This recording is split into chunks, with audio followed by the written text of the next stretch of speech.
Welcome to DeFi Development Corp's June 2025 business update call. My name is Dan Kang, Head of Investor Relations. Joining me today are Joseph Onorati, our CEO, John Han, our CFO, and Parker White, our COO and CIO.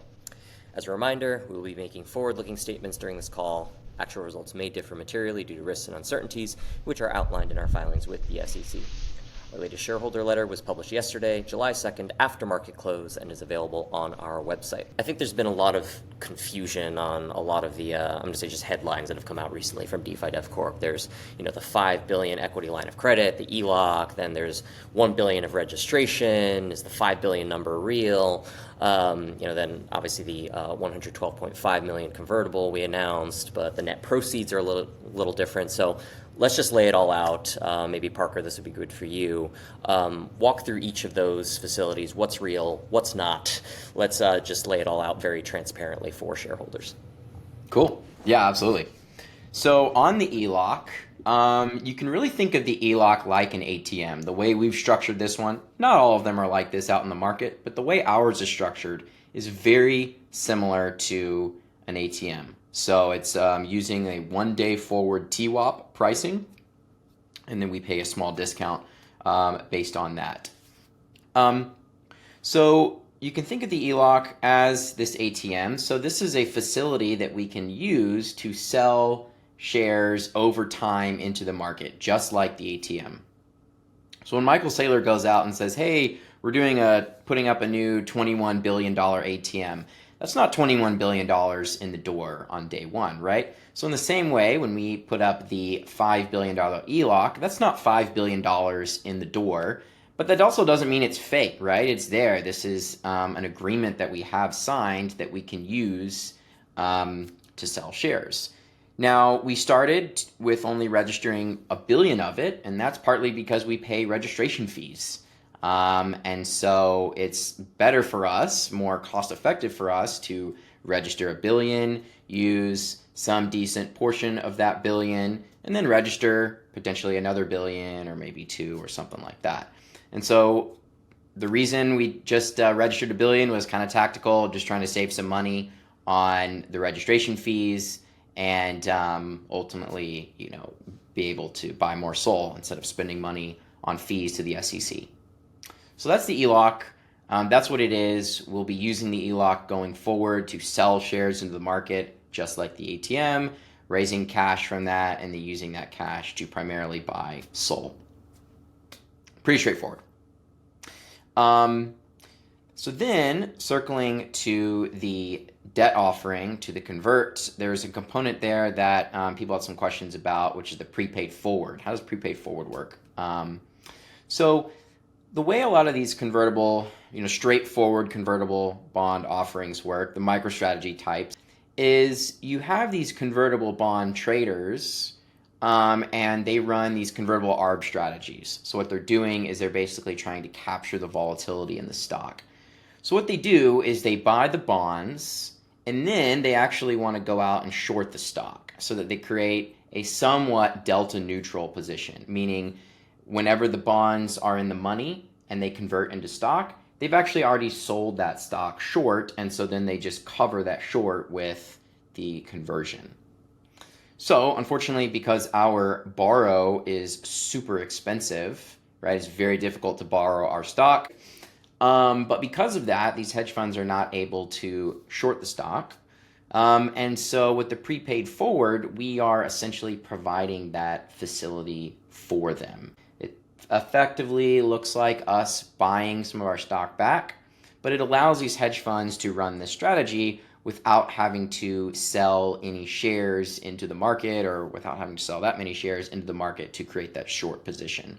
Now, that does mean some of the proceeds of the raise go towards that facility, but it also limits the downward pressure on the stock, at least from these hedge funds selling. So, there's some pros and cons there. This is kind of what we needed to do to get this particular deal done and get out on the playing field, as I mentioned earlier. But that's kind of how that pre-funded or prepaid forward works. Awesome. Helpful. All right. Let's go to our next retail question. When are we buying more Solana? And what other revenue streams has Solana opened up? Okay, good question. So when are we buying more Solana? Well, the answer is very soon. So be on the lookout. We're going to be hopefully announcing some buys here over the coming days and weeks, but we kind of want to get back to our regular cadence of announcing buys every couple days as we continue to deploy the capital that we've raised both from the convertible bond and from the ELOC going forward. In terms of additional revenue streams, nothing particularly new here beyond what we've highlighted in different places over and over. So this is, the main sources, of course, are the SOL staking yield, which is great. The Validator yield, both from our first-party delegation and also third-party delegation. We also generate some growth in our SOL balance sheet via buying the discounted locked SOL. Now we also have the LST, DFDV SOL on chain that we can use to generate additional yield on chain via stake looping or other kind of Delta One type deals there. So those are some of the main ways that we are kind of organically growing the SOL on our balance sheet, in addition to, of course, just accumulating more, buying more. On to the next question. Do we have a roadmap for the next 3 to 5 years? Joseph, I'll turn this one to you. Yeah, thanks, DK. High level, the roadmap is to accumulate as much SOL as possible. That's the whole point of the company. But to give some context to that answer, we think crypto companies are sort of forged in fire. They have to survive the bear markets. Like, these businesses are sort of made in those markets. So we've been around in the space for long enough to know. Started working in crypto in 2013, and the teams here is similarly crypto OG, I would say.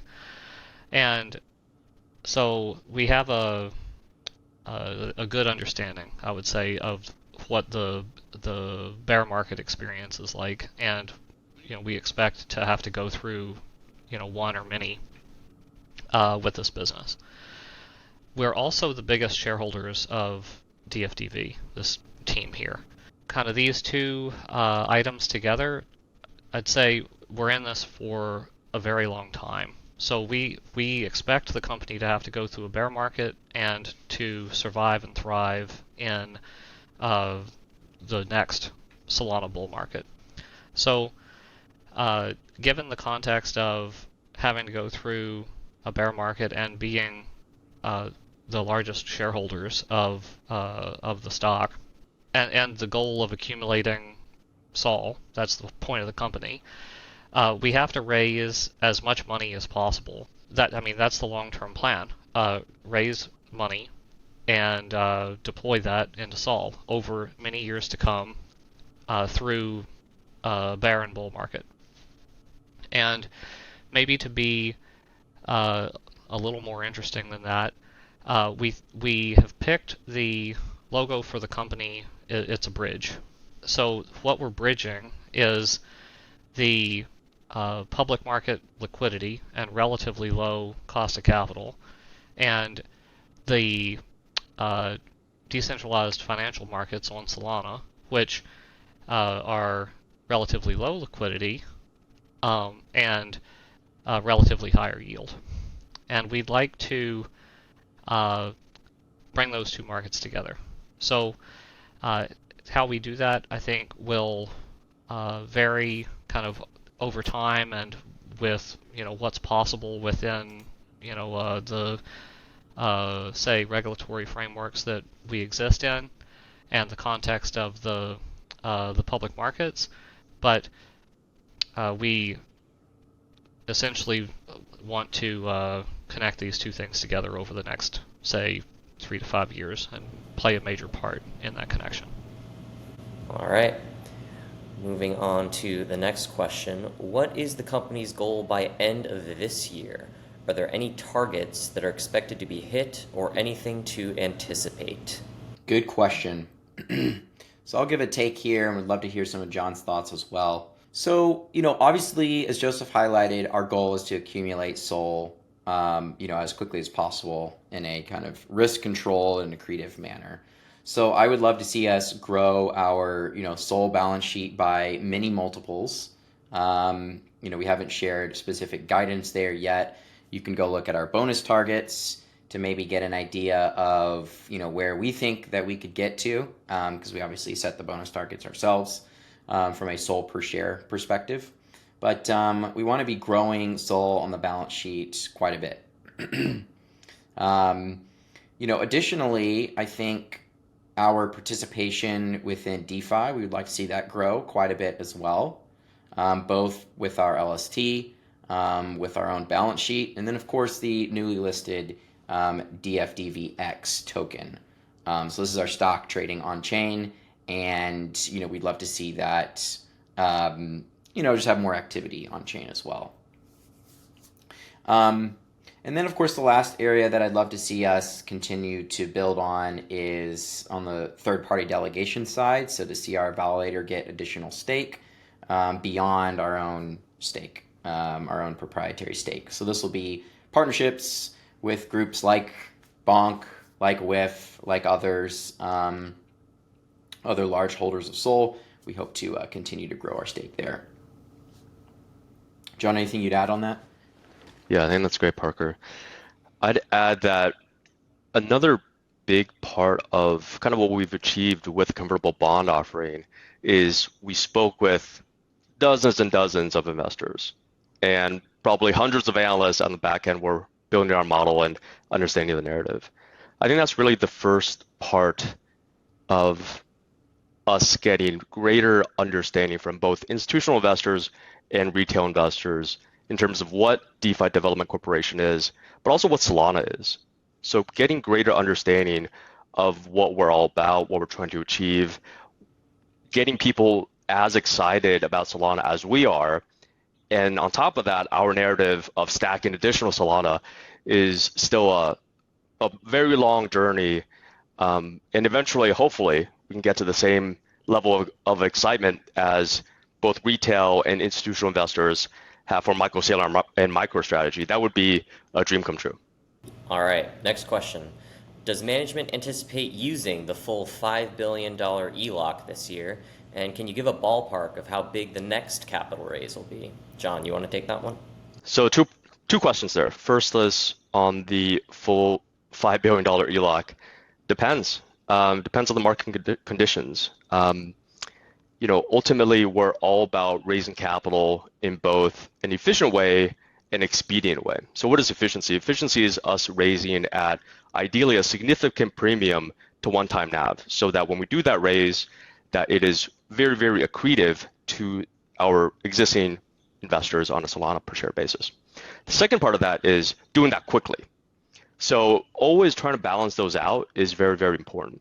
The beauty of this ELOC, because of the size, obviously $1 billion registered initially and $5 billion over time, is that our partner, Arcade Trading, is fantastic, has been very friendly in drafting up the terms with us. And if you go through the terms, basically we can make day-to-day decisions as to whether to use the ELOC, raise capital, and quickly deploy that in terms of raising or buying additional Solana per share. So from that perspective, it's both very efficient because we can make decisions very quickly. And on top of that, ideally we have a pretty good premium to NAV, and we're able to raise capital efficiently from a numbers perspective in terms of more Solana per share. And from a speed perspective, all this can be turned around in just a few days in terms of where these shares go, where the wires hit, and us being able to buy additional Solana. So that's the answer to the first question. In terms of the next capital raise, not to sound like a broken record, it depends on market conditions. So again, it's all about speed and efficiency. Hypothetically, we could raise a tremendous amount of money at one-time NAV, but that wouldn't do anything to anybody's Solana per share, right? So that almost defeats the purpose. On the flip side, you could do something where there's one investor putting $1 at 100 times NAV. That also doesn't really do much to anybody's Solana per share. So it's really finding the right balance between speed of the execution of any fundraise and also the efficiency from a numeric perspective in terms of the MNAV and being accretive to Solana per share. So we haven't disclosed any additional raises following yesterday's announcement, surprise of the century, but we will absolutely let you guys know as soon as we can. Obviously, there's a lot of legal requirements, SEC requirements, all for the right purposes about what we can say and when we can say. But as you've seen with this management team, to the extent where we can disclose something, we will absolutely disclose it because we believe in transparency. All right, next question. Will shareholders receive a dividend in the future? And what is the possibility of a boosted APR on staked SOL as a shareholder? Yeah, we don't have any plan to do a dividend on the common stock. Sorry, let me further answer that. So right now we have two classes of shares. We don't plan to do a dividend on either class of share.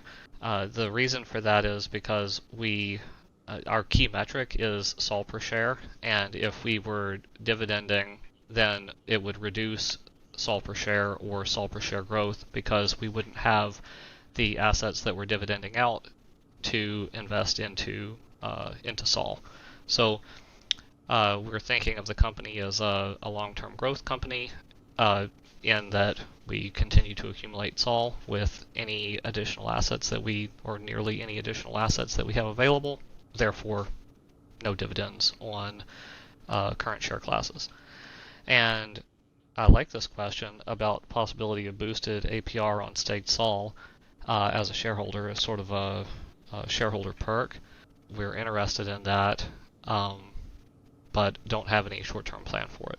All right, a few more here from retail before we pivot to sell-side questions. Next question is, are you also planning on buying other cryptocurrency to add to your portfolio? And if so, which one are you interested in? Joseph? Thanks. No, not in the short term. There are some ways that we could end up with other assets on the balance sheet. Maybe it's through a partnership or similar, but we expect the bulk of our assets to be SOL for the long term.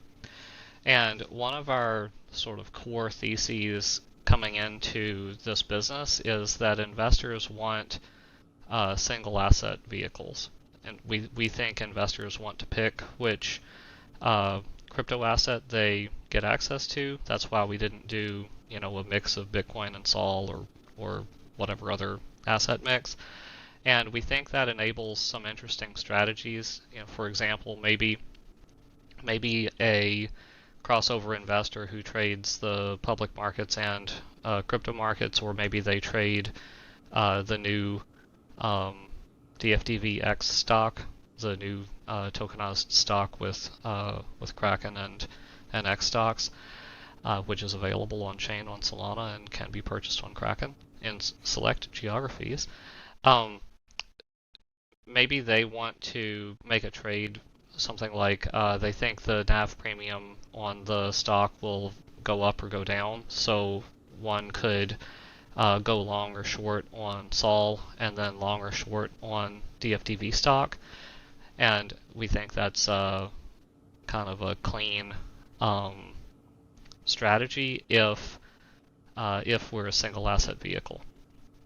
But if we're multi-asset, that gets more complicated and I think risky from the investor's perspective. And maybe this isn't a popular strategy today, but we think that strategy and other similar trading strategies will become popular. Hence it's one of the inputs for the single asset focus.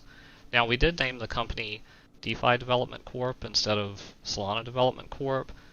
And ultimately, we love Solana and we've been involved in it for years now. Parker and I both since mid-21 or maybe earlier for participation in the ecosystem there. But we're very bullish on DeFi since the name. All right, I'm going to combine a retail and sell-side question here. Can you talk about the whiff and bonk partnerships in terms of how it will grow shareholder value? And do you foresee other future partnerships with the Solana ecosystem, within the Solana ecosystem, such as dApps, Solana Mobile, DePIN projects, Solana Gaming, etc.? So the bonk and whiff partnerships are kind of about two things. There's the kind of marketing angle. So, we want to lend some of our credibility to some of these meme coin projects that, it's more than just a coin, right? It's a community. It's people all over the world that are gathering together around something. Candidly, it doesn't really matter what the thing is. It's the fact that people are rallying together. They're, especially on the bonk side, the project was launched to really help engage people for the first time in crypto, in Solana, right? And so these assets serve as an incredible kind of onboarding tool to get people into the space, right? People that are, new to finance, new to crypto, they don't really care that much, but hey, a cute dog coin is a fun way to put $5 in, learn about an on-chain wallet, doing swaps, doing lending, these other types of things. So to this extent that we can lend some of our credibility as a public company to these projects, they're pretty excited to partner with us. And then on the flip side, of course, they've got a pretty large community of people that are already active on chain. And so that helps increase the brand awareness for DFDV. So beyond the marketing angle, though, there's some real value here. So to start with, we've got validator partnerships with both. So we are going to be running a validator for each of those communities. And this allows the people in the community to stake to a validator that is supporting the community itself, right? So kind of different use cases or proceeds for the funds, for the, the revenue share back to the community. But in both cases, some of the validator revenue for those validators is going back into the community. And whether that's used for, buy and burns or some type of airdrops or something like that, it is up to the community there. But it's a way for the community that has soul to stake and continue to kind of circulate that value back into the community. So that's some of the money behind, doing those deals. And then absolutely, you've seen us partner with a lot of other teams and projects throughout the space, not just meme coins, but groups like Camino and Drift and Orca and the interest rate protocols and Fragmetric, and you're going to see us do more of these.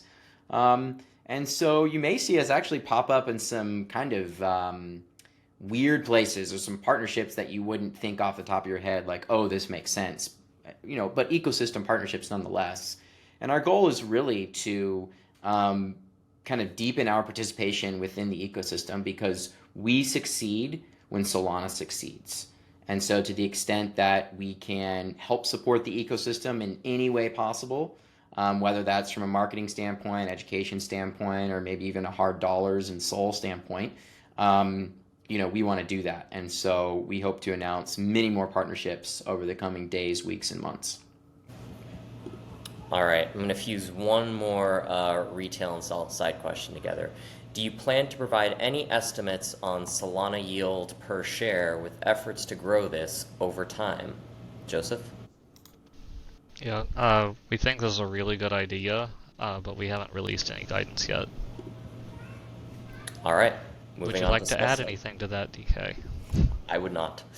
All right, moving on to sell-side questions. This is from Brenton Thomas over at Cantor Fitzgerald. What key milestones or market dynamics will influence the timing and pace at which DFDV draws down capital from the ELOC? So we don't have an exact timeline to give. It really depends on where we're trading in terms of relative MNAV. And the reason for that is because we want to ensure that when we do tap the ELOC, that it is very, very accretive, both from a timing perspective as well as a dollar perspective to our shareholders. So from that perspective, can't tell the future in terms of what the market's going to do, whether there's going to be World War III or world peace. But depending on the situation, we will absolutely be utilizing the ELOC where it makes sense to. So no timeline to give, but ultimately depends on the MNAV. All right. Combining two sell-side questions together here. How does DFDV plan to further differentiate itself within the growing Solana treasury ecosystem, particularly as more firms begin to enter the space? Today, one of our key differentiators is our team. So as I've mentioned over and over and over again on almost every call, Joseph was the CEO of the first Canadian Bitcoin exchange back in 2013. So he's been in the space for over 12 years now. I'm a relative noob or newbie to that. I got in 2017. John here had a Mt. Gox account, so I guess he was in 2013, 2014, but we've all been in the space for a long time. And I like to say this isn't our first rodeo. It's not our second rodeo. It's not our third rodeo. I mean, we're rodeo veterans, right? If you went and looked at our crypto closet, there'd be just belt buckles lined up, right? And so I think that ultimately is an important part of the business, right? I mean, in most businesses, you look at the management team, and not just the management team, you look at the team through and through. Everybody on the team, everybody on the team's ex-Kraken, but everybody on the team we've worked with, they're solid OGs. We've got, people on staff that have run meme coins in the past. Certainly everybody has come from the TradFi side, so kind of has both sides of the fence, that experience there. But we think the team is going to be very important for the long term. And so where that takes us, a lot of times, especially venture investors talk about backing the team as kind of the most fundamental thing that you want to do. But where that takes us, that's going to take us to continued DeFi integrations, us continuing to push the envelope on capital markets activity from a structure perspective, maybe doing things like the first ever, Solana denominated bond. That's going to help us push the envelope in terms of things that a public company can do on chain. And ultimately, long term, we want to be, a key driving force within the Solana ecosystem, similar to, what the foundation is or other entities along those lines. Ultimately, we succeed when Solana succeeds, and so we need to make sure that Solana succeeds, and not just succeeds, but absolutely dominates. So that's kind of our long-term view on differentiation. Last one, I'll pull this also from Cantor Fitzgerald. Brenton Thomas asks, how does management view the Rex Osprey ETF, which includes staking, as it relates to DFDV's positioning in the Solana validator and treasury landscape? Is it seen as a competitive threat or a potential tailwind for broader adoption? I think it's obviously massively bullish. What we've uncovered in talking to investors, and I know it's probably a shock to many of you listening here, but the biggest hurdle that we have is a complete lack of understanding of what Solana is. And so to the extent that the ETFs can be out there helping to grow that investor education, we think this is a massive tailwind for our business, obviously for the Solana ecosystem as well. We think what we're doing is fundamentally different than the ETF, so there's not a whole lot of competitive overlap, right? The ETF, you just buy SOL and then maybe they stake some of it, but they can't stake their whole balance. You're going to generate a little bit of yield, but nothing near where, nothing close to the yield levels that we're generating. And it's kind of it's just going to track SOL, maybe have a little bit of, underperformance just due to the fees there and less staking than if you staked yourself. But generally the ETF is a very different vehicle, very different product. And, people on the Bitcoin side talked about, Bitcoin ETFs are going to kill the MicroStrategy business. That certainly didn't happen. MicroStrategy is thriving. So in the same way, we think the ETFs will be a pretty big boon for our business. But again, circling back to the education piece, I think something that's been pretty surprising to us coming into this is just how early we are in the Solana education journey. People seem to understand Bitcoin decently well, although they always reference Saylor when talking about Bitcoin. So we think there's a role for us here, which is pretty cool and pretty exciting. But, we need all the help we can get. And it's not just up to us. It's up to everyone in the Solana ecosystem, the ETF providers, all the other great builders in the space, and then just your everyday average people that are buying some Sol and, have a neighbor that's in TradFi or a buddy or whatever. It's like, it's going to take a village here to really upscale people from a knowledge perspective on the potential of DeFi and the potential of Solana to be the leading DeFi platform. And so to the extent that the ETFs help with that, that is, just awesome and more welcome firepower. I would just add that crypto is a team sport. So them being on our team, doing the investor education, like Parker said, is going to be huge. All right. That's all the questions that we have for today. Parker, Joseph, one of you want to close it out? Thanks, DK. Yeah, thanks everybody for joining. And I'd like to recognize our shareholders. Your support and conviction has fueled everything we've done so far and everything we're going to continue to do. And like I said before, we're building DFDV with a very long-term focus here. We think we have to go through crypto cycles. These things take years in order for the company to achieve its potential. So we definitely don't ever want to take your trust for granted, and it's been amazing to have that trust so far. And we think this is just the beginning, and we're really excited to keep growing Sol per share together. Thanks again, and we'll see you next time. Thanks, guys. Look forward to seeing you in a few weeks when we announce our 2Q results. And with that, in service of Sol per share growth, we'll see you next time. See y'all. Thank you.